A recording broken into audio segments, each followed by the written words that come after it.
Dans cette vidéo, je vais vous présenter une démonstration complète d'une technique d'attaque sur Active Directory appelée Kerberoasting, qui permet d'obtenir des accès privilégiés sur un domaine Windows. Nous sommes dans le cadre d'un challenge de cybersécurité Windows où nous disposons de l'infrastructure suivante.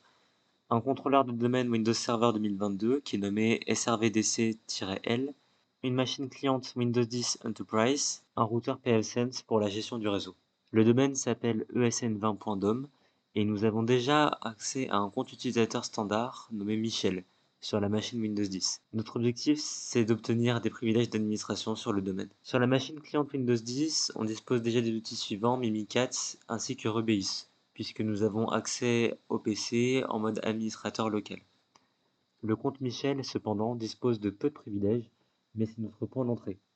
Nous allons voir comment, à partir de cet accès limité, nous pouvons compromettre l'ensemble du domaine. On est désormais sur la machine Windows 10 en tant qu'administrateur local. Cette machine fait partie du réseau de l'AD mais n'est pas membre de cette AD. Cependant, on a réussi à dérober les identifiants d'un user de cette Active Directory qui s'appelle Michel.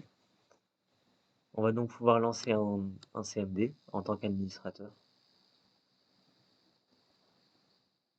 et pouvoir exécuter la commande suivante qui nous permettra d'avoir un CMD interactif avec les droits de Michel.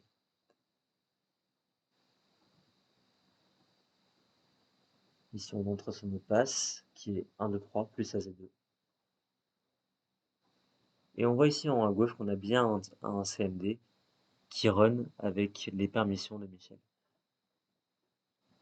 On va donc pouvoir vérifier ses permissions, ses droits et qui il est.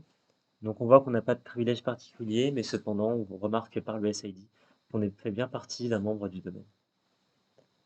On va donc pouvoir faire des choses intéressantes, notamment avec l'outil Rubeus. On va donc pouvoir descendre la hiérarchie de fichiers pour pouvoir aller dans le dossier Home de l'utilisateur et plus précisément dans le dossier Download où j'y ai téléchargé Rubeus.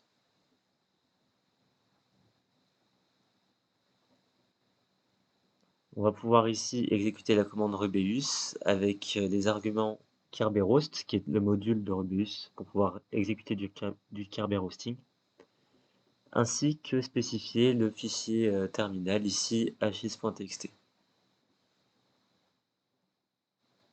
On exécute la commande Rubeus et on remarque qu'on a réussi à choper un utilisateur dans la base SAM, qui est donc exposé avec SPN. Ça doit sûrement être un utilisateur utilisé pour faire des sauvegardes au sein du serveur AD. On va pouvoir regarder le contenu du fichier hashes pour pouvoir en apprendre un peu plus. Et on voit que c'est un hashes format Kerberos, donc qu'on va pouvoir pleinement exploiter grâce à Hashcats. Ici, on va lancer la commande suivante Hashcats avec les paramètres 13100 pour spécifier du Kerberos, le hashes.txt qu'on a copié, ainsi qu'une wordlist CrocU qui est bien populaire chez Kali Linux, et on spécifie également la sortie de fichier. Ici, ça va prendre un petit moment puisqu'il va initialiser mes deux processeurs. Et on voit qu'en à peine quelques secondes, le mot de passe a déjà été craqué. Ce qui signifie que c'est un mot de passe qui ne devait pas être bien compliqué ou qui devait être au début de la liste. On va donc pouvoir regarder le contenu du fichier crack.txt et on voit bien à la fin le mot de passe en clair, qui est ici password avec des caractères spéciaux. C'est pas très original comme mot de passe, mais ça va nous permettre de pouvoir utiliser et usurper les droits de SBC Backup afin d'exécuter des actions avec des hauts privilèges. On est donc toujours sur le CMD de Michel et on va pouvoir ouvrir un PowerShell et exécuter la commande suivante, Enter Session, qui va nous permettre d'ouvrir un shell interactif avec les droits de SBC Backup et notamment être présent sur la machine SRVDC.